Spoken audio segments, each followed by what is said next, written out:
Hi friends, Riyas ആണ്. തഞ്ചാവൂരുള്ള വലിയ കോവിലാണ് ഇന്ന് നമ്മളുള്ളത് കേട്ടോ. ജസ്റ്റ് ഒന്ന് കണ്ട് എക്സ്പ്ലോർ ചെയ്ത് നോക്കിയാലോ.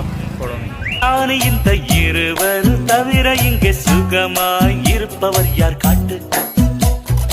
ஜீவன் இருக்கு மட்டும் வாழ்க்கை நமக்கு மட்டும் இதுதான் ஞான சித்தர் பாட்டு. ஜீவன் இருக்கு மட்டும் வாழ்க்கை நமக்கு மட்டும் இதுதான் ஞான சித்தர் பாட்டு. இந்த பூமி சமம் நமக்கு, நம் தெருவுக்குள் மத சண்டை ஜாதி சண்டை பம்பெருக்கு.